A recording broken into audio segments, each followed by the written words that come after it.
حضور صلی اللہ علیہ وسلم کے پاس ایک مہمان آ گئے رات کے وقت میں. جب وہ آئے تو حضور نے پوچھا کھانا کھانا ہے؟ تم نے کہا کھانا ہے. جھوٹ اور بھوک کو جمع کرنا منع ہے. کہا جی کھانا ہے. تو حضور صلی اللہ علیہ وسلم نے فرمایا ازواج مطہرات کے گھروں میں پتہ کرو کچھ ہے. حضرت ام سلمہ کے گھر میں پتہ کیا تو کہا یا رسول اللہ 4 دن سے روٹی نہیں پکی. حضرت زینب سے پوچھا تو کہا حضور کئی دن سے چولہا ہی نہیں جلایا. حضرت عائشہ صدیقہ، حضرت میمونہ، حضرت سودا، تمام گھروں سے بظاہر یہ 2 جہاں کے شاہ ہیں پر پاس کچھ رکھتے نہیں. 2 جہاں کی نعمتیں ہیں ان کے خالی ہاتھ میں. ہر چیز ہے پر فقر اختیاری ہے. کوئی شے نہ ملی تو نبی پاک صلی اللہ علیہ وسلم نے مسجد میں اعلان کیا، فرمایا کون ہے جو میرے مہمان کو روٹی کھلائے؟ ان لفظوں کا حسن کوئی حسن والا ہی سمجھ سکتا ہے. فرمایا کون ہے جو میرے مہمان کو کھانا کھلائے؟ تو ایک صحابی لے گئے اور اٹھے وہ صحابی جو صحابہ میں غریب تھے، ایک انصاری جو غریب آدمی تھے. بہت زیادہ امیر آدمی اللہ کی راہ میں خرچ نہیں کر پاتا، اس کے لیے مشکل ہو جاتا ہے. اس کے لیے بہت امیر آدمی جو ہوتا ہے نا، وہ جتنا زیادہ امیر ہوتا ہے نا اتنی دیوار اس کے گرد کھڑی ہو جاتی ہے پیسوں کی، مشکل ہو جاتا ہے اس کے لیے. غریب آدمی کھڑے ہوئے. اگرچہ میرے محبوب کے غلاموں میں جو بڑے امیر تھے وہ بھی خرچ کرنے میں بڑے آگے تھے. حضرت عثمان غنی رضی اللہ تعالیٰ عنہ، حضرت عبد الرحمن ابن عوف، حضرت ابو بکر صدیق رضی اللہ. لیکن یہ غریب آدمی کا حضور میں لے جاؤں گا، میں لے کے جاؤں گا. اور یہ بخاری مسلم ہے. حضور نے فرمایا لے جاؤ. وہ اب صحابی گھر لے گئے اور بیوی سے مشورہ کیا. بات پہ غور کرنا، ہر چیز کی بھوک دیکھی جا سکتی ہے، بچوں کی نہیں دیکھی جا سکتی. وہ انصاری حضور کے مہمان کو گھر لے گئے، جا کے بیوی سے مشورہ کیا. کہا بھلی مانس گھر میں کچھ ہے؟ تو اس نے کہا تھوڑا سا بچوں کے لیے کھانا رکھا ہے. بچوں کے لیے. بچے تو بزدل کر دیتے ہیں، بچے تو آدمی کو بزدل کر دیتے ہیں، بچے تو مار دیتے ہیں، کلیجہ پھٹ جاتا ہے بچہ بھوکا ہو تو، نیند ہی نہیں آتی. اب صحابی اپنی بیوی سے کیا کہتے ہیں؟ کہتے ہیں بچوں کو بہلا کے سلا دے. اور رسول اللہ کے لیے نہیں، رسول اللہ کے مہمان کے لیے. بھئی نبی پاک کے لیے نہیں، حضور کے.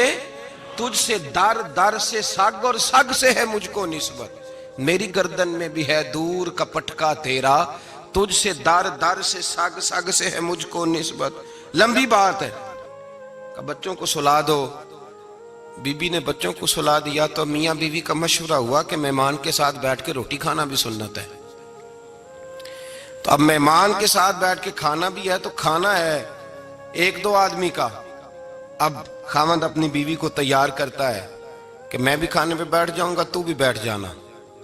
اور جب مہمان کھانے میں ہاتھ ڈال لے تو اٹھنا، کہنا او ہو دیا تو صحیح کیا ہی نہیں، ابھی بجھ جائے گا. اور جا کے دیا بجھا دینا. ہم ہاتھ ہلاتے رہیں گے، مہمان روٹی کھاتا رہے گا. اور یار اس درد کو، اس کیف کو سمجھو.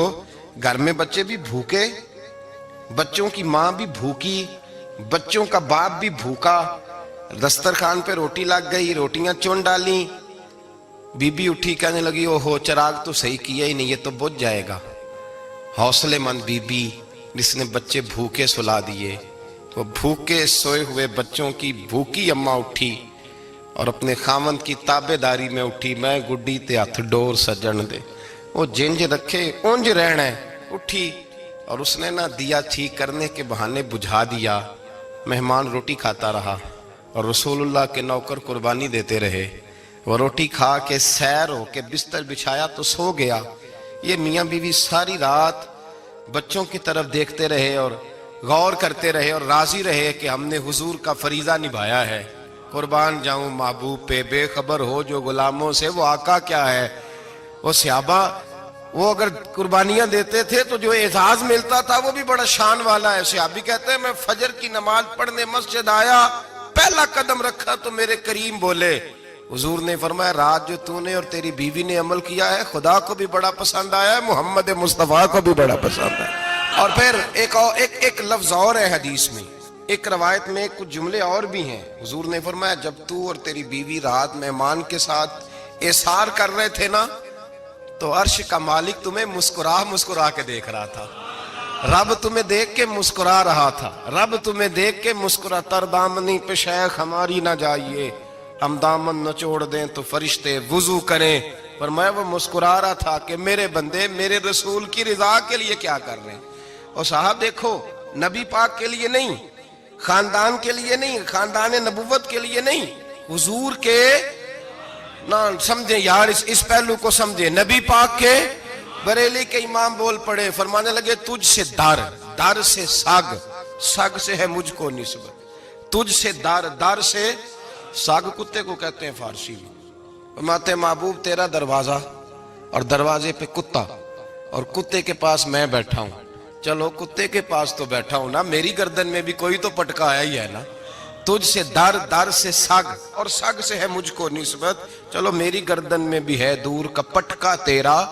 قرآن مجید بول اٹھا، رب کریم نے فرمایا حبیب یہ تیرے غلام وہ ہیں کہ وَيُقْصِرُونَ عَلَىٰ أَنفُسِهِمْ وَلَوْ كَانَ بِهِمْ خَصَاصَةٌ، فرمایا ان کا حال یہ ہے کہ جس چیز کی شدید حاجت ہوتی ہے وہ بھی اپنے بھائیوں پہ قربان کر دیتے ہیں، وہ دے دیتے ہیں تیرے نام پہ۔ جب مکے والے مدینے آئے، انصار مدینہ، تو میرے مصطفیٰ کریم نے فرمایا نہ تمہاری نسلیں ایک ہیں نہ قبیلے ایک ہیں، لیکن تمہارا نبی ایک ہے، تمہارا رسول ایک، خدا ایک، کتاب ایک، تمہارا میری وجہ سے رشتہ ہے، چلو اپنے بھائیوں کے ساتھ احسار کرو، چلو احسار کرو۔ اگر کسی کے 2 مکان تھے تو اس نے ایک اس کو دے دیا جو مکے سے آیا تھا، 2 باغ تھے تو ایک دے دیا، کسی کے پاس ایک تھا تو آدھا بانٹ کے دے دیا، ہر چیز تقسیم کر دی۔ حالات بدل جاتے ہیں، حالات بدل جاتے ہیں۔ تلک الایام نداولها بین الناس، اللہ لوگوں کے درمیان دن بدل دیتا ہے، حالات بدل گئے، بڑا مال غنیمت آیا، بنو نزیر کا علاقہ فتح ہوا تو میرے رسول پاک صلی اللہ تعالی علیہ وسلم نے انصار مدینہ کو اکٹھا کیا، فرمایا بھئی مال اب بڑا آ گیا ہے، 2 باتیں، یہاں تو اس طرح کرتے ہیں کہ میں ان کو کہتا ہوں جو مکے سے آئے تھے کہ جتنی تمہاری جائیدادیں باغ انہوں نے لیے ہیں واپس کر دیتے ہیں تمہیں، اور جو مال آیا ہے وہ بھی تم میں سے آدھا آدھا دونوں کے درمیان بانٹ دیتے ہیں، یا جیسے تمہارا دل چاہے، تمہارے مال بھی واپس کرتے ہیں اور جو وہاں سے مال آیا وہ تمہارے بیچ بانٹ دیتے ہیں، یا اگر تم کہو تو یہ مال ان کو دے دیتے ہیں مہاجرین کو، اور تمہیں تمہارے مال واپس مل جاتے ہیں۔ حضور نے پوچھا انصار مدینہ سے، حضرت سعد بن معاذ، سعد بن عبادہ تڑپ کے کھڑے ہوئے، عرض کی محبوبہ میں تو ابو بکر کو جانتا ہی نہیں تھا، حضور مجھے کیا پتا عمر کون ہے، میں کیا جانوں عثمان غنی مولا علی کی عظمتوں کو، محبوبہ میں نے تو تجھے ان کی طرف مسکرا کے دیکھتے ہوئے دیکھا ہے، تیرا جلوہ دیکھا ہے، تجھ سے در در سے سگ سگ سے ہے مجھ کو نسبت۔ یا رسول اللہ صلی اللہ علیہ وسلم ہم سے مشورہ نہ کریں، آپ اس طرح کریں جو جائیدادیں ہم نے انہیں دی ہیں وہ بھی ان کے پاس رہنے دیں، اور جو مال آیا ہے وہ بھی ان میں تقسیم کر دیں، اس لیے کہ ہمیں تو بس اتنا پتا ہے کہ یہ آپ کے غلام ہیں، آپ کے نوکر ہیں، ہمیں اس سے زیادہ کسی چیز کے کوئی غرض، بس آپ کے غلام ہے، بات ختم ہو گئی۔ حضور خاموش ہو گئے۔ صحابہ کہتے ہیں دیر کے بعد ہم نے کہا فیصلہ ہونا چاہیے، فیصلہ پتہ کیا ہوا؟ حضور نے ہاتھ اٹھائے، کہا اے اللہ میرے مدینے والوں پہ رحم فرما، اے اللہ میرے انصار پہ رحم فرما، اللہ ان کے جذبے قبول فرما۔ بھائی احسار والی زندگی وہ کیا بات ہوئی کہ میں نے بڑی قربانی دی ہے، اور جب تک تو قربانی نہیں دیتا تو قدر والا نہیں ہوتا۔ جو چیز قربانی سے حاصل ہوتی ہے اس کی قدر ہوتی ہے، جو چیز مفت میں آ جاتی ہے اس کی کوئی قدر نہیں ہوتی، کوئی قدر نہیں۔ میں اکثر سوچتا ہوں کہ حضرت خواجہ اجمیری کے خلیفے اجمیر میں بھی تو ہونے چاہیے تھے نا، لیکن ان کے خلیفے اجمیر میں نہیں ہوئے، دلی میں ہوئے۔ تو میں سوچتا ہوں دلی والوں کے خلیفے دلی میں ہونے چاہیے، لیکن دلی میں نہیں ہوئے، پاک پتن میں ہوئے، تو پاک پتن والوں کے یہاں ہو جاتے۔ وہ اس لیے کہ قربانی جو دیتا ہے نا، جو دور سے چل کے آتا ہے وہ قربانی کرتا ہے، قربانی دیتا ہے، اس کو قدر زیادہ ہوتی ہے۔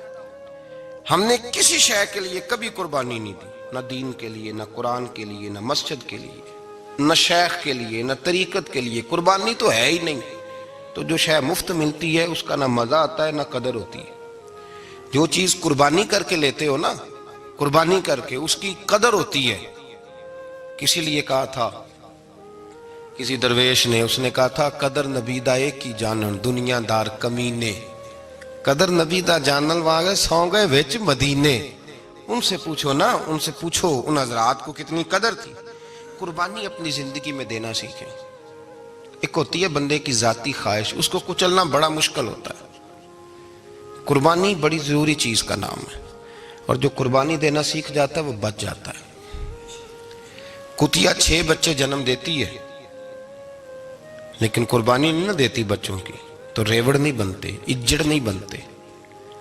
بکری 2 بچے پیدا کرتی ہے اور سال کے بعد ہزاروں بچوں، لاکھوں بچوں کی قربانی دیتی ہے، پر پھر بھی جدھر جاؤ بکرے ہی بکرے نظر آتے ہیں. جو قربانی دینا سیکھ جاتا ہے نا، یزید نے کوئی قربانی نہیں دی، اس لیے کوئی شخص بھی کھڑا ہو کے نہیں کہتا، حالانکہ 14-15 بیٹے تھے یزید کے، کوئی بھی کھڑا ہو کے نہیں کہتا میں اس کی نسل میں سے ہوں. امام حسین نے ساری قربانی دے دی. ایک زین العابدین بچے تھے، پوری دنیا میں اللہ نے سید عطا فرمائے ہوئے ہیں. جو قربانی دینا سیکھ جاتا ہے وہ بچ جاتا ہے. ہم نا قربانی کیا، ہمارے پاس تو اضافی شے ہے وہی دینے کو تیار نہیں. جب آپ تیار ہی نہیں تو سودا ہی نہیں کر، آپ نکلے ہی نہیں میدان میں، تو حاصل کیسے ہو؟ حصول تو تب ہوگا نا جب آپ کوئی انویسٹمنٹ کریں گے. تو آپ انویسٹ ہی نہیں کر رہے تو بھائی آپ نے پودا ہی نہیں لگایا تو پھل کیسے ملے؟ قربانی نہیں دی تو وہ درجہ کیسے ملے؟ اس کے لیے تو قربانی ضروری ہے. اب تمام صحابہ کی زندگی پڑھ لیں، حضرت ابو بکر سے لے کر حضرت بلال تک، یہ سارے قربانی والے ہیں. آپ تمام اولیاء کی صفت پڑھ لیں، غوث اعظم، جیلانی، داتا علی اجویری، خواجہ معین الدین، یہ سب قربانی والے لوگ ہیں. قربانی دیتے رہے تو بچے ہوئے ہیں. ان کے جو ساتھ تھے وہ بھی قربانیوں والے تھے. قربانی حصہ ہے طریقت کا، قربانی ضروری ہے. اور ہمارے صوفیاء تو کہتے ہیں جس شخص نے تصوف میں آ کے قربانی نہیں دی. بزرگوں کے پاس ایک شخص آیا، غالباً خواجہ نظام الدین محبوب الہی کی بات ہے، میرے ذہن میں نام پورا نہیں سما رہا. تو ایک مرید نے آ کے کہا حضور زکوٰۃ کتنی دینی ہے؟ فرمایا 2.5%. تھوڑی دیر کے بعد حضرت نصیر الدین چراغ دہلوی آ گئے، کہا حضور اللہ کے راستے میں کتنے دینے ہیں؟ فرمایا 50%.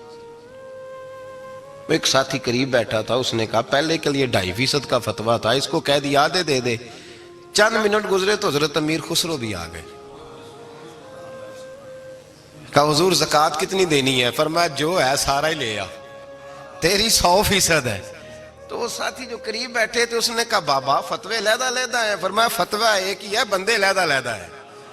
فتویٰ ایک ہی ہے، مجھے پتہ ہے کون کتنے دے سکتا ہے. وہ جس کو میں نے 2.5% کہا ہے وہ بھی جا کے حساب کتاب کرے گا، اس نے 2.5 بھی پورا نہیں دینا. فرمایا جس امیر خسرو کو میں نے کہا نا سارا لے آ، اس کا دل کرے گا میں اپنا مکان بھی توڑ کے لے آؤں. میں نے فتویٰ ایک ہے، بندہ دیکھ کے بات کی ہے. بھائی قربانی نہیں ہے، اظہار ہی نہیں ہے، جذبہ ہی نہیں ہے، ہمارا مزاج ہی نہیں ہے. لیکن نا یہ اب ایک تو شریعت کی قربانی ہے نا، یہ تو اس پہ بھی لوگ بڑا سوچیں گے، اس پہ بھی لوگ بڑا سوچیں گے. فتوے پوچھتے پھریں گے کہ جی میرے اوپر تو ابھی میں نے تو 15,500 قرضہ دینا ہے، دوں کہ نہ دوں، کون سی دوں؟ فتوے پوچھیں گے. دینے کی دفعہ فتوے پوچھیں گے اور لینے کی دفعہ چھٹی، جو آتا ہے آنے دو.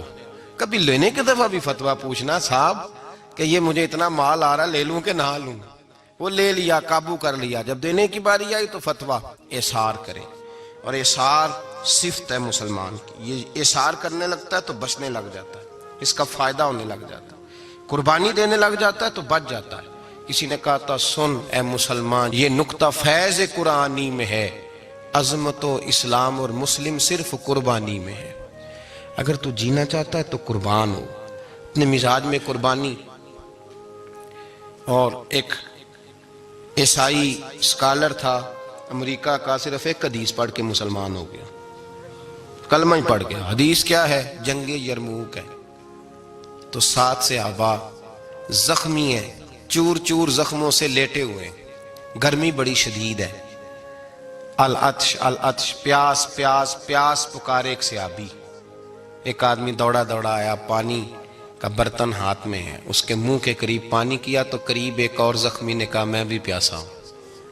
زخموں سے چور چور شخص نے، میدان میں پڑے ہوئے آدمی نے کہا یار پہلے اسے پلا دو، وہ زیادہ پیاسا ہے. وہ کہتا ہے میں جب اس کے پاس گیا، اس کو پانی دینے لگا تو ایک آدمی قریب سے اور بولا یار میرے تو زبان پہ زخم ہے، دوڑ کے آؤ، بڑی پیاس ہے۔ کہتا میں نے پانی کا کٹورا اس کے قریب جو کیا تو چوتھا بول پڑا۔ میں اس نے کہا ادھر لے جاؤ یار، میرا گزارا ہو جائے گا، کام چل جائے گا۔ وہ کہتا پانچواں بول پڑا تو چوتھے نے انکار کر دیا، میں نہیں پیوں گا، پہلے اس کے پاس لے جاؤ۔ کہتا حد ہو گئی۔ ساتویں تک میں آیا، اور جب میں ساتویں تک آیا تو پہلے نے پھر چیخ ماری۔ تو فرماتے ہیں وہ ساتواں کہنے لگا نہیں ادھر لے جا یار، اس کو پیاس زیادہ لگی ہوئی ہے۔ کہتے ہیں جب میں اس تک گیا تو وہ جام شہادت نوش کر چکا تھا۔ پلٹ کے دوسرے کے پاس آیا تو وہ بھی فوت ہو گیا۔ تیسرے کے پاس آیا تو وہ بھی رب کریم کی بارگاہ ناز میں حاضر ہو گیا۔ ساتوں شہید ہو گئے۔ تو پانی کا کٹورا میرے ہاتھ میں رہا۔ میں کبھی آسمان دیکھتا، کبھی زمین دیکھتا، کبھی پانی دیکھتا، کبھی میں ان 7 شہیدوں کے چہرے دیکھتا۔ پھر دل میں خیال آیا یہ تو گردنیں کاٹنے والے تھے، یہ تو ایک دوسرے کو قتل کرنے والے تھے، یہ تو خون پینے والے تھے۔ آج یہ سارے اس لیے کر رہے ہیں کہ سارے محمد عربی کے غلام بن گئے، رسول اللہ صلی اللہ علیہ وسلم کے نوکر بن گئے۔ وہ کہتا میں نے حدیث پڑھی تو میں مسلمان ہو گیا۔ میں نے کہا یہ جذبے دنیا دار بندہ پیدا نہیں کر سکتا، یہ جس نے جذبہ پیدا کیا ہے وہ اللہ کا سچا رسول ہے۔ میرے بھائی اظہار کا مزاج پیدا کریں۔ قربانی تو نہیں رہی معاشرے میں، اظہار ہی تو نہیں ہے۔ ہم روایتیں پڑھتے ہیں، سنتے ہیں، لیکن آپ یقین کریں پنکھے کے نیچے مسجد میں کوئی دوسرے کو جگہ دینے کو تیار نہیں۔ پھر پنکھا ہے نا چل رہا ہے تو کوشش ہے کہ مجھے عین اس جگہ ملے جہاں پنکھا چل رہا ہے۔ اتنا بھی اظہار کرنے کو لوگ تیار نہیں، اتنا بھی۔ اور درجے بڑے بڑے لینے چاہتے ہیں، بڑے بڑے درجے۔ وہ ہمارے پاس لوگ آتے ہیں، 2-4 لفظ لکھے ہوتے ہیں نا نام کے ساتھ، کوئی علامہ لکھ دیتا ہے، کوئی پیر صاحب لکھ دیتا ہے، تو لوگ بڑی باتیں پوچھ لیتے ہیں۔ کئی دفعہ آ کے پوچھتے ہیں میرا زیارت کرنے کو دل کرتا ہے۔ میں کہتا ہوں یار تو نے آخری سیڑھی پہ پیر رکھ دیا ہے، بالکل آخری پہ۔ دل تو تیرا جس چیز کو کرے گا تو وہ کرنے لگ جائے گا۔ پہلے شروع تو حضرت جنید بغدادی رحمت اللہ تعالی علیہ، وہ دریا کنارے کھڑے تھے تو آپ دریا کے اندر پیر رکھا آگے جانے کے لیے۔ یہ اعلیٰ حضرت نے لکھا ہے واقعہ ملفوظات شریف میں۔ دریا پار کرنے کے لیے پیر رکھا تو ایک شخص کہنے لگا حضور مجھے بھی ساتھ لے لیں۔ آپ نے فرمایا میں دریا پار کروں گا تو اس طرح کرنا، میرا کرتا پکڑ لے اور یا جنید یا جنید کہنا شروع کر دے۔ یا جنید یا جنید، اس پہ فتویٰ بھی لگ جاتا ہے، پر کیا کرے، اب مسئلہ تو صحیح ہے نا۔ تو پیر میرا پیچھے سے کرتا پکڑ لے اور یا جنید کہہ، وہ کہتا ہے پیر رکھا نا حضرت نے پانی میں تو میں بھی پیچھے۔ تو حضرت جنید بغدادی کیا کہتے ہیں یا رحمان یا اللہ، یا رحمان یا اللہ، وہ خود یہ پڑھ رہے ہیں اور مجھے لگایا یا جنید پہ۔ کہتے ہیں دریا میں وہ بھی چلنے لگے تو میں بھی، یوں لگا جیسے پکے فرش پہ چل رہے ہیں۔ کہتے ہیں تھوڑا سا گزرا تو میں نے کہا بابا خود یا رحمان یا اللہ کہہ رہا ہے اور مجھے یا جنید پہ لگایا ہوا ہے، تو چلو میں بھی یا رحمان یا اللہ پڑھتا ہوں۔ کہتے ہیں میں نے یا رحمان یا اللہ کہا تو میں ڈوبنے لگ گیا، دریا میں ڈوبنے لگا۔ تو حضرت فرمانے لگے تجھے کہا نا یا جنید کہہ، کہتے پھر یا جنید کا تو پھر اوپر آ گیا۔ تھوڑا اور جا کے اب شیطان باز تو آتا نہیں، الذی یوسوس فی صدور الناس، یہ جاتا تو دل تک ہے نا، باز تو آتا نہیں۔ دن میں 36 دفعہ تو مشورہ دیتا ہے کہ سیدھی نماز پڑھو، یہ کس چکر میں لگ گئے، روز تو تقریر کرتا ہے۔ کہتا پھر دل میں وسوسہ آیا تو پھر میں نے جا کے کہا کہ یہ مجھے خود یا رحمان یا اللہ اور میں یا جنید۔ پھر میں نے کہا یا رحمان یا اللہ تو پھر ڈوبنے لگا۔ کہتے ہیں بابے نے پکڑ کے نکالا، کہا چپ کر کے یا جنید کہہ اگر پار جانا ہے تو، یا جنید کہہ۔ کہتے کنارہ آ گیا تو میرے دل میں خود ہی تھی، وسوسہ تھا کہ بابا تو یا رحمان یا اللہ کہے تو ترے، میں کہوں تو ڈوبے۔ میرے دل میں وسوسہ تھا۔ اللہ والے ادھار تو رکھتے ہی نہیں نا، جو بات دل میں آتی ہے وہ بیان پہلے کر دیتے ہیں، ادھار تو ہے ہی نہیں ان کے ہاں۔ وہ تو کہتے ہیں تجھے بولنے کی گنجائش ہی نہیں دیں گے، تیرے سوال دل میں ہوگا جواب ہماری زبان پہ ہوگا۔ یہ تو چکر ہی نہیں نا، بالکل کوئی کھاتا ہی نہیں۔ رب کریم کا بندہ تو بات ہی وہ کرتا ہے جو کو دل میں لے کے آتا ہے۔ فرماتے ہیں جیسے ہی میرے دل میں یہ وسوسہ تھا، حضرت جنید بغدادی رحمت اللہ تعالی علیہ باہر نکل گئے تو پلٹ کے میری طرف دیکھا اور مسکرا کے فرمانے لگے بیٹا جنید تک تو پہنچ لے، اللہ تو ابھی بڑی دور ہے، ابھی جنید تک تو پہنچ جا، ابھی تو جنید تک نہیں پہنچا، ابھی تو میرے تک تو پہنچ جا، اللہ تو ابھی بڑی دور ہے، تو ڈائریکٹ ہی وہاں تک جانے لگا ہے۔ شروع تو ہو ابھی، تو یہاں لوگ سیدھا ہی آ کے کہتے ہیں زیارت کرنی ہے۔ مجھے ایک صاحب کہنے لگے جی میں نے ایک پیر صاحب کے بارے میں سنا ہے ان کی بیعت ہوتے ہی بندے کو نبی پاک کا دیدار ہو جاتا ہے۔ میں نے کہا ٹھہر جا ذرا، اس کو بھی کہہ بریک پہ پیر رکھے، بیعت کرتے ہی دیدار ہو جاتا ہے؟ یہ کچھ لوٹ سیل ہے؟ زندگی گزر جاتی ہے انسان کی، مر جاتا ہے، اور جس کو حضور کا دیدار ہو پھر بچ جائے، پھر قائم رہے، پھر اس کی زندگی نہ بدلے، پھر اس کا دنیا سے کوئی تعلق رہ جائے۔ یہ پوچھ ابو بکر صدیق سے جنہیں دیدار ہوا تھا، جب دیدار ہوا تو یار رہا ہے، باقی کوئی شے بھی نہیں رہی، پھر محبوب رہے اور کچھ بھی نہیں بچتا۔ تو وہ کس طرح کا ہے جو دیدار بھی کراتا ہے اور پھر کہتا جاؤ دکان بھی کھول لو جا کے؟ یہ کیسی بات؟ وہ ایک منزل ہے، وہ اپنی جگہ پہ آ کے آتی ہے، اور یہی بہتر ہے کہ پردوں میں وہ پردہ پوش رہے۔ وہ اگر پردے اٹھا دے تو کسے ہوش رہے؟ پھر مشکل ہو جاتا ہے معاملہ، مشکل ہو جاتا ہے۔ تو بھائی یاد رکھیں، قربانی دینا سیکھیں، اثار کرنا سیکھیں، اور صفر سے شروع کریں۔ زندگی میں ہم لینے کے چکر میں پڑ جاتے ہیں تو نقصان اٹھاتے ہیں۔ عقل کے گھوڑے کم دوڑائیں، محبت کے ساتھ عمل زیادہ کریں، دماغ کا استعمال کم کریں اور عمل زیادہ کریں، زیادہ عمل کریں، ورنہ شیطان تو نماز بھی نہیں پڑھنے دے گا۔ وہ تو کہے گا کہ جناب چلو ٹھیک ہے اللہ نے معافی کر دینا ہے نا، وہ تو کچھ بھی نہیں کرنے دے گا۔ دماغ کا استعمال کم کریں اور عمل زیادہ کریں، جد و جہد زیادہ کریں، اظہار کریں، قربانی کریں، اپنی زندگی میں کریں، کسی کے لیے کچھ اظہار کریں، کسی کو کچھ دیں۔ یہ جو ہم اولاد کے لیے قربانی دیتے ہیں نا، تو یہ قربانی نہیں ہوتی، یہ لالچ ہوتا ہے، یہ سودا ہے۔ پتہ ہے آپ کو یہ سودا ہے؟ ہم بچپن میں ان کی خدمت کریں گے، یہ بڑھاپے میں ہماری خدمت کریں گے، تو یہ تو تجارت ہے، یہ کوئی اصول نہیں۔ میرے بچے بڑے ہو گئے تو مجھے خیر صلی اللہ، یہ تجارت ہے بھائی، یہ تجارت ہے، یہ قربانی نہیں، تو تجارت ہے۔ یہ آپ جو کر رہے ہیں یہ تو کمیٹی ڈال رہے ہیں آپ، اور چونکہ نیت یہ ہوتی ہے خدمت کی، تو پھر نصیب والوں کو خدمت ملتی ہے، قسمت والوں کو ملتی ہے۔ ورنہ بچے کہتے ہیں ابا جی ٹھیک ہے آپ نے ہماری خدمت کی تو سارے کرتے ہیں، آپ نے کوئی نوکی تھوڑی کی ہے، چھٹی آپ وہاں بیٹھیں، چائے ملے گی وقت پہ پہنچے گی، لیکن آپ مداخلت نہ کریں کسی چیز کے اندر، تجارت نہ کریں، اظہار کریں، قربانی کریں۔ ہمارے صوفیاء یہ کہتے ہیں اولاد سے بھی توقع نہ کرو خدمت کی، نہ توقع کرو، بس یہ کہو کہ میرا رب مجھے بڑھاپے۔ دیکھیں نا نبی پاک صلی اللہ علیہ وسلم نے دعا مانگی، اے اللہ ارذل العمر ہونے سے بچا، عمر کے اس حصے سے بچا جس میں دوسروں پر انسان بوجھ بن جاتا ہے، دعا مانگ۔ تو یہ لالچ بھی نہ کبھی زندگی میں رکھیں کہ میری فلاں آدمی خدمت کرے گا، یہ لالچ بھی برا ہے، اس پر بھی توجہ نہ کریں۔ اپنی دنیا آپ پیدا کر اگر زندوں میں ہے، سر آدم ہے، ضمیر کن فکاں ہے زندگی، یاد رکھیں۔ ہوش آنے سے لے کر اپنا یہ ذہن بنا لیں کہ میں آج سے اپنے آپ کو خود چلاؤں گا، میں سایہ دوں گا، بھکاری مان کے کبھی کسی سے سہارا مانگوں گا نہیں، سہارا دیں، کسی کے لیے قربانی دیں، اظہار کریں، جد و جہد کریں۔ جو چیز آپ کے بس میں ہے وہ تو ہے، جو بس میں نہیں اس میں بھی کوشش کرنے کی آپ کوشش کریں، تگ و دو کریں۔ قربانی سے انسان سنور جاتا ہے، بن جاتا ہے۔ اللہ تبارک و تعالی ہمیں سنورنے اور بن جانے کی توفیق عطا فرمائے۔